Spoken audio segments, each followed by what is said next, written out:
Shalom saudara yang terkasih dalam Kristus Yesus.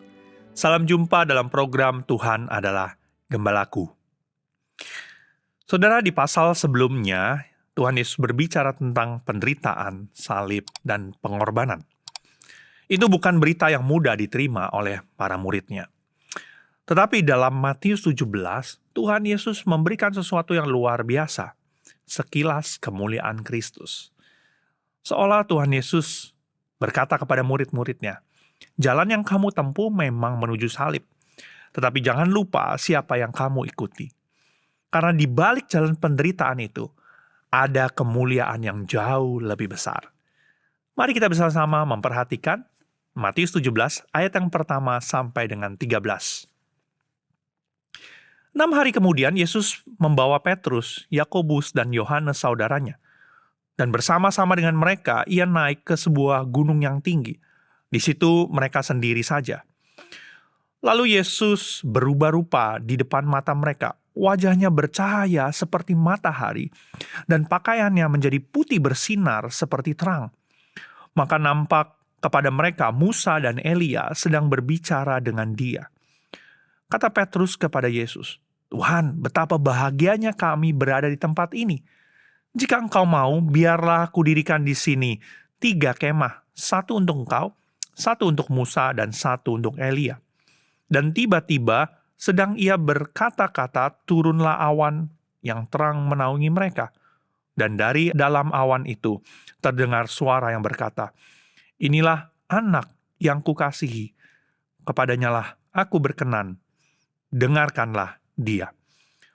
Mendengar itu tersungkurlah murid-muridnya dan mereka sangat ketakutan. Lalu Yesus datang kepada mereka dan menyentuh mereka sambil berkata, berdirilah, jangan takut. Dan ketika mereka mengangkat kepala, mereka tidak melihat seorang pun kecuali Yesus seorang diri.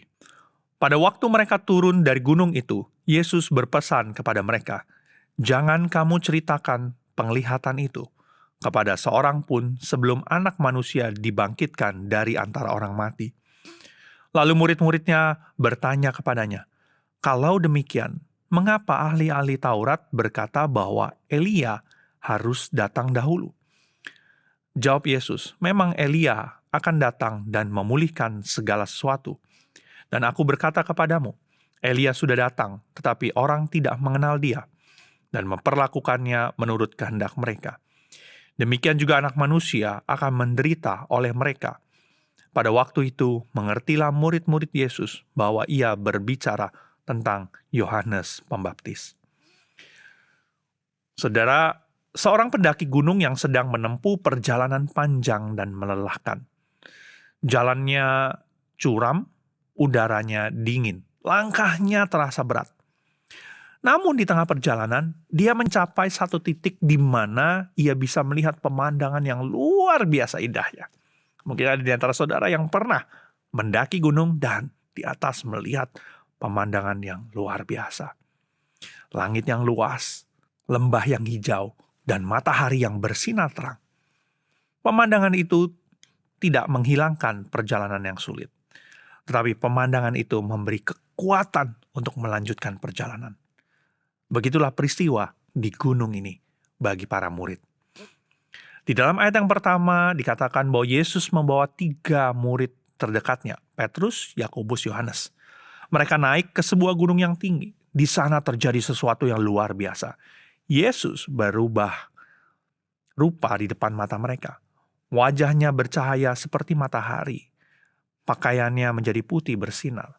Saudara, ini bukan sekedar cahaya biasa. Ini adalah kemuliaan ilahi yang selama ini tersembunyi di balik kemanusiaan Yesus. Para murid untuk sesaat melihat siapa Yesus sebenarnya. Lalu muncul 2 tokoh besar dalam perjanjian lama, Musa dan Elia. Musa melambangkan hukum Taurat, Elia melambangkan para nabi. Artinya seluruh perjanjian lama menunjuk kepada Yesus.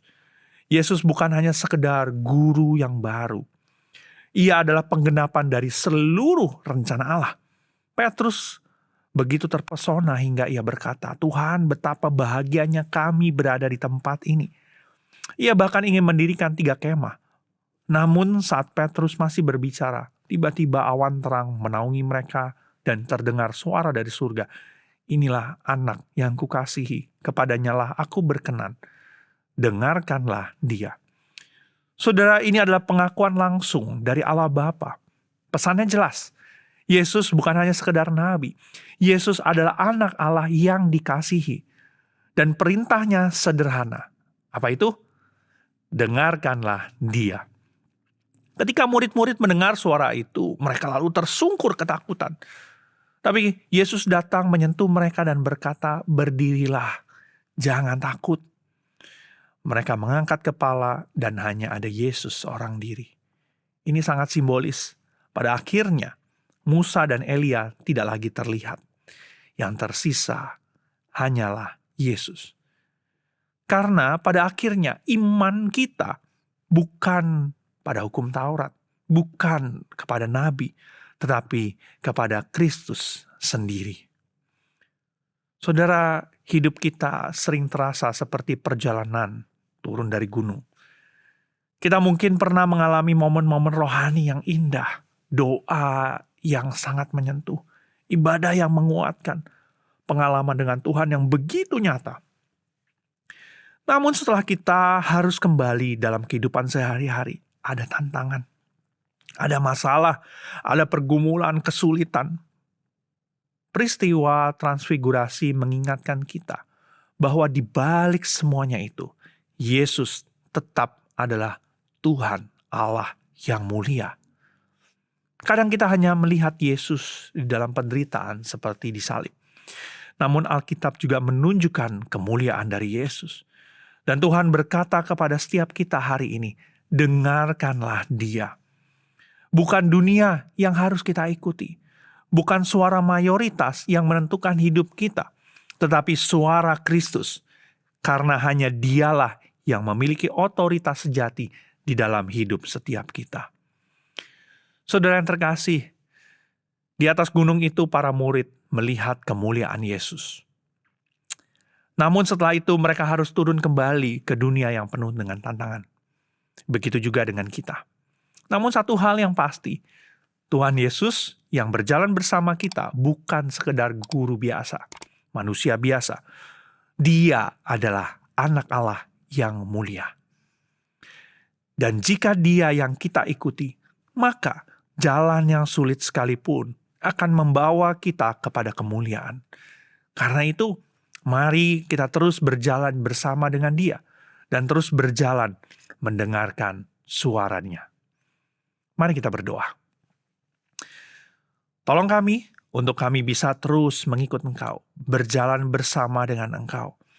Karena kami sadar dan percaya bahwa Engkau bukan seorang guru, manusia biasa, tetapi Engkau adalah anak Allah yang mulia. Dan biarlah setiap kami boleh terus mendengar suara-Mu, mengikuti apa yang Engkau katakan. Tolonglah kami, pimpinlah kami, mampukanlah kami. Inilah hidup kami. Kami serahkan sepenuhnya ke dalam tangan-Mu. Di dalam nama Tuhan kami, Tuhan Yesus, kami berdoa. Amin. Tuhan Yesus memberkati.